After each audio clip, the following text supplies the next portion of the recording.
Hello everyone, hope you all are doing great. Angel answers oracle cards को continue करते हुए ये हमारा मैसेज कार्ड्स का थर्ड पार्ट है। ठीक है, सो फर्स्ट कार्ड जो है ये हमारा ब्लू बैकग्राउंड, ब्लू कर्टन वाले कार्ड्स हैं, purple we can say curtain वाले कार्ड्स हैं। एंड जो फर्स्ट कार्ड है that is ask for help from others. तो ये क्या मैसेज हमें दे रहे हैं कि कभी कभी हो सकता है बहुत सब चीज़ हम नहीं कर सकते। ठीक है, हमें शायद किसी की हेल्प की, किसी की सपोर्ट की, किसी कॉपरेशन की ज़रूरत पड़ सकती है। तो हमें वहाँ पे शाई अवे नहीं करना है, हमें दो बार नहीं सोचना है, क्योंकि हो सकता है वो हेल्प ही हमें आगे लेके जाए। तो ये कार्ड आपको यही मैसेज दे रहा है कि हेल्प चाहिए ना, बोलो हेल्प के लिए। ये ज्यूम मत करो कि पर्सन खुद से आपको हेल्प करेगा, आपको बोलना पड़ेगा, मांगनी पड़ेगी, कहना पड़ेगा। जैसे कि ना, इवन यूनिवर्स से भी अगर आपको कुछ चाहिए तो भी आपको बोलना पड़ेगा क्लियरली, साइलेंटली या लाइटली, कुछ भी है। आप लाउडली बोलो, साइलेंटली बोलो, जैसे भी, बट बोलो। इसी तरह से जैसे आपको लगता है कोई इंसान आपकी हेल्प कर सकता है या उसके सपोर्ट से, मे बी किसी से पैसे चाहिए हो, मे बी किसी की, आपको किसी से कुछ सीखना हो या किसी से कोई रेफरेंस चाहिए हो, तो you need to go to that person. उसको बोलना पड़ेगा बट आपको हेल्प मिलेगी, but you need to ask help. कोशिश मत करो खुद सब करने की, कहीं ना कहीं वो आपको बहुत ड्रेन कर देगा और उतना सक्सेस नहीं मिल पाएगा। इम्प्रूविंग हेल्थ, ठीक है, जनरली ये कार्ड तब आता है जब हम किसी की हेल्थ के बारे में पूछे, but it's not every time उसी वजह से आए।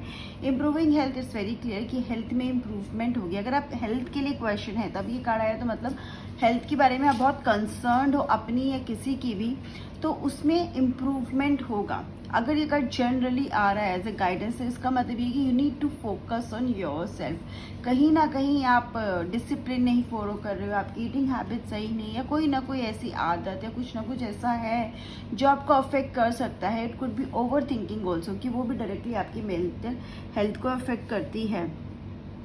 सो आपको खुद पे फोकस करना है। ठीक है, अगर आप किसी और के बारे में गाइडेंस रहे तो उस पर्सन को भी ज़रूरत है डिसिप्लिन की। हो सकता है आपको कोई एक स्ट्रिक्ट डाइट पे जाने की ज़रूरत हो, मे बी रूटीन चेंज करने की ज़रूरत हो, वॉक स्टार्ट करने की ज़रूरत हो सकता है कोई ऐसी हैबिट हो आपकी जो आपको परेशान करिए, मे बी आप बहुत ज़्यादा टीवी देख रहे हैं लेकिन फोकस नहीं कर रहे काम पे, तो you need to change that also. ठीक है, क्योंकि वो भी आपकी हेल्थ में ही है, क्योंकि उससे आपकी हेल्थ तो ख़राब होगी, आगे आपकी गोल्स भी आप अचीव नहीं कर पाओगे। तो it is like focus on yourself, take proper diet. ठीक है, बाहर का नहीं खाना है, डिटॉक्स डाइट पे जा सकते हो तो बिल्कुल जाओ, अपने रूटीन में चेंजेस लाओ, right. So the next card is ask your angels. Like हमने यहाँ पे लगा ask for help from others, you have to say it similarly. यहाँ पर अगर आपको भगवान से कोई मदद चाहिए, उसकी कोई हेल्प चाहिए, कोई गाइडेंस भी चाहिए, तो आपको क्या बोलना पड़ेगा, कनेक्ट करना पड़ेगा खुद को उस एंजल से, यूनिवर्स से, अपने भगवान से। Again you can do with meditation, कुछ भी। कब क्यों आपको बोलना पड़ रहा है? हम बोलते हैं ना वो तो सब जानता है, यूनिवर्स को तो सब पता है, लेकिन फ्री विल भी तो हमारे पास है। ठीक है, हमें क्या करना है वो तो हमारे पास हमेशा सही और गलत का ऑप्शन होता है, कभी कभी बहुत सारे ऑप्शंस भी होते हैं, बट क्या ऑप्शन हम चूज़ कर रहे हैं वो हमारे हाथ में है, राइट। तो वही ऑप्शन जो आप चूज़ करना चाहते हो और आप कोई साइन भी चाहते हो तो भी आपको बोलना पड़ेगा। और आप जब यहाँ पे आप एंजल से, यूनिवर्स से या भगवान से मदद मांग रहे हो, तो आप क्या कर सकते हो, आप साइंस के लिए बोल सकते हो कि आपको कोई साइन दे दे वो। जैसे किसी का इतनी देर में किसी का फ़ोन आ जाए, या उस पर्सन का अगर मेरे को फ़ोन या मैसेज आता है तो मतलब इसका मतलब मुझे ये काम करना चाहिए या नहीं करना चाहिए, जो से भी आप पूछ रहे हो। मैं बाहर निकलूँ तो मुझे ऐसा कुछ साइन बोर्ड दिख जाए, कोई भी ऐसी मन में आप बात रख के कर सकते हो कि हाँ मुझे साथ ये हो जाए, तो मतलब आपको वो आंसर मिल रहा है। जब आप ऐसा करते हो तो आपको आंसर्स मिलते भी हैं, आप करके ज़रूर देखो और इसके रिजल्ट्स क्या रहे कमेंट सेक्शन में ज़रूर बताना। रोमांस, तो ये कार्ड हम देखते तो ऑब्वियसली लवी डवी फीलिंग आ जाती है, तो ऑब्वियसली ये कार्ड उसी लिए भी है। ठीक है, रोमांस का मतलब क्या होता है, रिलेशनशिप्स को ये शो कर रहा है। तो ये कार्ड जनरली लवर्स का कार्ड भी आपको देखो यहाँ पे साइन भी दिख रहा होगा, लवर्स का कार्ड भी आपको कहीं ना कहीं, जिनको टैरो राइडर वेट स्मिथ के कार्ड्स हैं उनको लवर्स कार्ड का यहाँ पे साइन भी दिख रहा है। तो मतलब रिलेशनशिप ने आपके क्वेश्चन पूछे, ये कार्ड आया तो मतलब रिलेशनशिप्स आपके इंप्रूव होंगे। लेट्स से अगर रिलेशनशिप खराब है तो बेटर होंगे, तो थोड़ा पेशेंस रखो। आपकी लाइफ में कोई नया पर्सन आने वाला है, अगर आप सिंगल हो तो कोई ना कोई नया पर्सन आपकी लाइफ में एंटर करने वाला है, ऑलरेडी एंटर कर चुका है, तो आप लोग की बॉन्डिंग बहुत स्ट्रांग होगी। कहीं ना कहीं आपका रिलेशनशिप एलिवेशन की तरफ ही, एलिवेशन मतलब पॉजिटिविटी की तरफ भी है। और ये कार्ड अगर गाइडेंस में आता है या फिर जनरली किसी को क्वेश्चन में आता है तो इसका मतलब things are moving in a better way, ठीक है। जो भी सिचुएशन है उससे बेटर सिचुएशन होगी।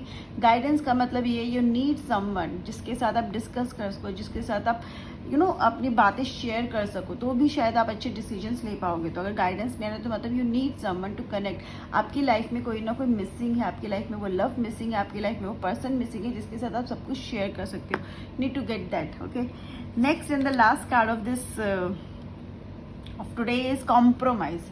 अब कॉम्प्रोमाइज़ यहाँ पे क्या है? कॉम्प्रोमाइज़ मतलब दूसरों की सुनना, कभी कभी उनकी मान लेना।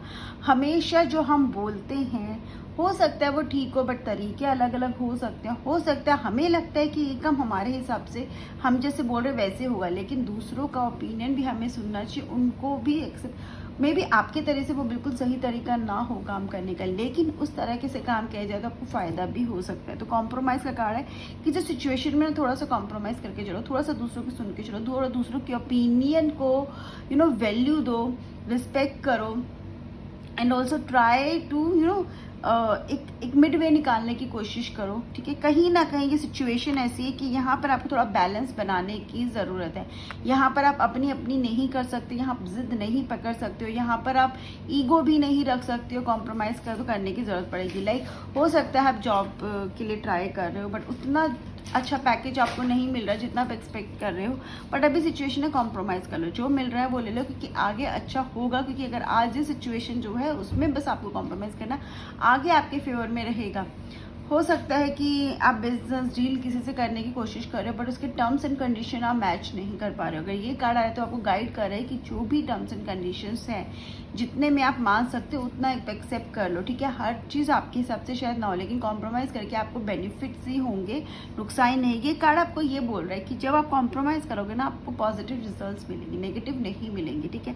बैलेंस मेंटेन होगा और वो बैलेंस आपको हमेशा कहीं ना कहीं कुछ ना कुछ पॉजिटिव देगा। अभी शायद आपको एकदम से ऐसे लगे कि उससे फ़ायदा क्या होगा, लेकिन आगे जाके आपको उसको फ़ायदे देखने पड़ेंगे। बट अगर गाइडेंस में भी कार्ड है तो अगेन कहीं कोई सिचुएशन है जैसे कॉम्प्रोमाइज़ करने की ज़रूरत है, मे भी लड़ने की ज़रूरत नहीं है, किसी के साथ आर्ग्यूमेंट करने की ज़रूरत नहीं है, अभी शायद चुप होने की ज़रूरत है। बाद में you will get the chance to answer that person और to deal that situation as per your way, but not right now. हो सकता है अभी आप रिएक्ट करो और आप खुद ही फंस जाओ। So this is how this cards read, right. आपको क्या क्वेश्चंस हैं, आपके क्या फीडबैक है, क्या आपको समझ में आया, जो भी आप कमेंट सेक्शन में ज़रूर बताइएगा। एंड इसके साथ साथ ही कमेंट सेक्शन में ये भी बताइए कि नेक्स्ट वीडियो, ठीक है, इस एंजल आंसर कार्ड के फिनिश होने के बाद आप क्या चाहते हो कि इस पे वीडियोस में बनाऊँ, right. Bye bye, have a great day, take care.